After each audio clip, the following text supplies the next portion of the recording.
Today we're going to be talking about kidney stones and the perfect remedy to get rid of them. So this video is for people who have kidney stones, who had kidney stones, who have a chronic problem with kidney stones, or who plan on having kidney stones in the future, or that know somebody who has them. But either way, this is a good video to watch just in case you bump into kidney stones, you or somebody else in the future. Before we start, let me tell you where I got this recipe from. So my dad's friend, he had some kidney stones problem, just really sharp pains in his stomach area, and he went to the doctor and the doctor told him, you gotta have surgery like fast, otherwise the pain is gonna become ridiculous and then we're gonna have to really cut you open to get that stuff out when you're gonna end up in the ER. That guy wasn't so fond of the idea of getting cut open, so he went home and he started researching a lot to try to figure out a way how to get kidney stones out the natural way, you know? And he came upon a recipe that was easy to make and he decided to go for it. So he made this recipe, drank it for like a week, and sure enough, he actually peed out his kidney stones. He said they came out as jello. So he actually plucked them out of the toilet in his hand and they were like little jello cubes, or deformed rocks I should say.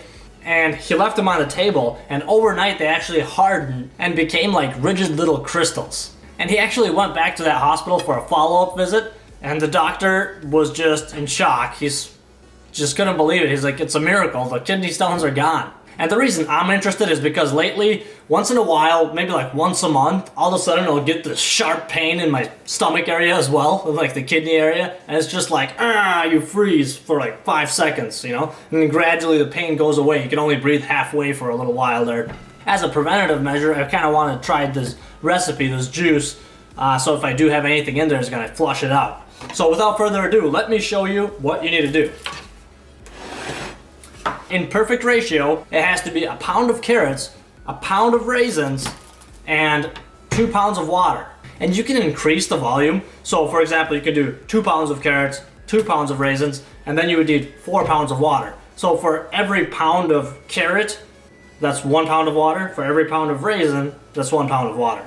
In my case, I'm gonna do 1 pound of carrot, 1 pound of raisin. I got a little container here that's 12 ounces of organic raisins. That's not enough, you need 16 ounces, so I got these little boxes as well of organic raisins, and I'll be using 4 of these added with that to get me 16 ounces, that'll be a pound.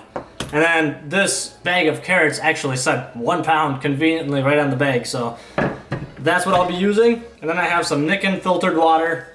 You know, try to use some good water if you can. 2 pounds of that. So first you'll want to chop up the carrots into pieces.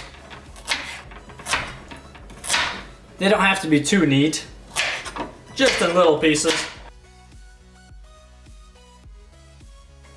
Alright, so I chopped up my carrots, and then you have to basically take your raisins, your carrots, and your water, put it all together, and it has to be on like a slow cook, simmer, for 8 hours. A slow cooker is awesome for this scenario, so hopefully you have one of these. So you dump the water in first, your 2 pounds of water, or whatever proportion you're making.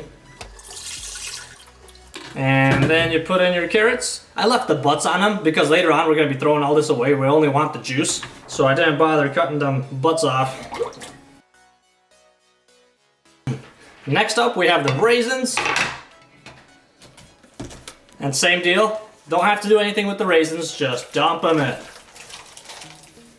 And of course that was only 12 ounces, so I need to add 4 of these 1 ounce boxes to get us to the pound.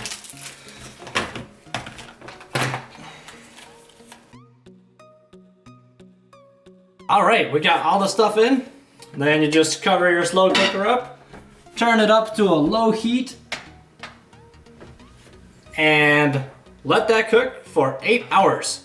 And like I said, mainly we're just after the syrup or the juice. I've never tried this myself before, so I guess we'll see what that's gonna be like in 8 hours. So we're gonna let this sit here and cook for 8 hours, and then we'll be back to give it a taste test and let you know how it tastes and how it looks. 8 hours later, our carrot and raisin stew is ready. Look at that. Looks like the raisins are nice and juicy. They're like plump. Almost like the raisins are inflating again. And the carrots look like all the juices were squeezed out of them. So now, your next step is to take all this juicy raisin and carrot goodness and eat it all, and your kidney stones will be gone as if by magic. Nah, I'm just kidding. Actually, all we're after is just the juice. So get a pitcher or a pot or something. Hopefully you have something to strain it out with. I'm gonna wash my hands. I'm gonna dump all this into here, get as much juice as I can, and then I'll try to squeeze out the rest of the juices from the raisins and the carrots. And then I will have my carrot and raisin juice. Wash the hands, and let's get to juicing.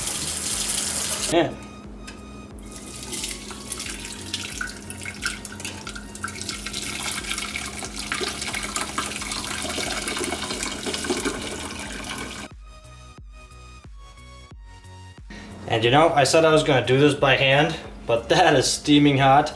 I'm gonna use like a potato masher type of thing. Squeeze the rest of them juices out. Whoa, did you see that grape pop?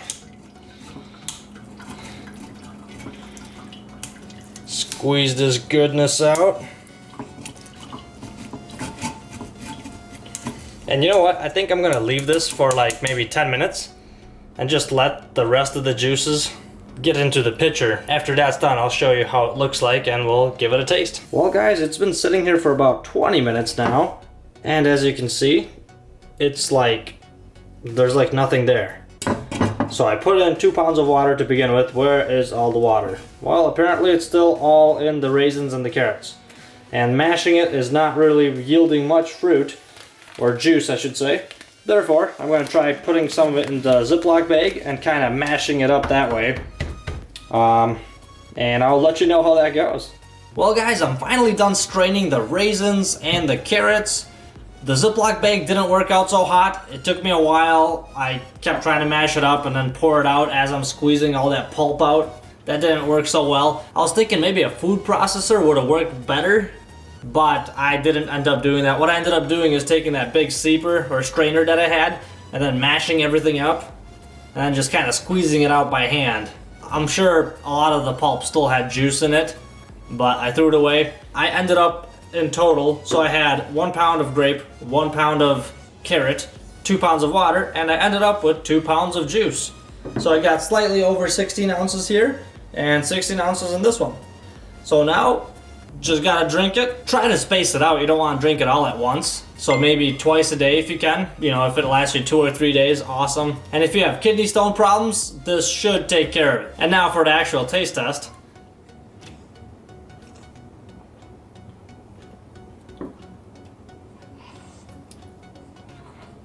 It almost tastes like really syrupy juice.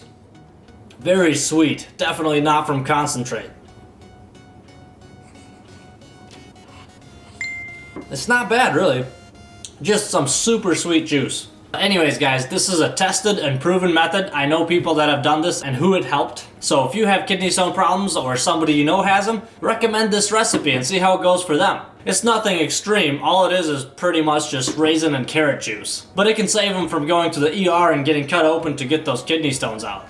Well guys, that is all I had for this video today. If you have any kidney stone stories, I would love to hear about them in the comments below. And if you actually try this method and it helps you, I would definitely appreciate it if you come back here and let us know in the comments below how that went for you and how it helped. If you're new to this channel, please consider subscribing. And don't forget to smash that like button. Thank you so much for watching, and we'll see you next time.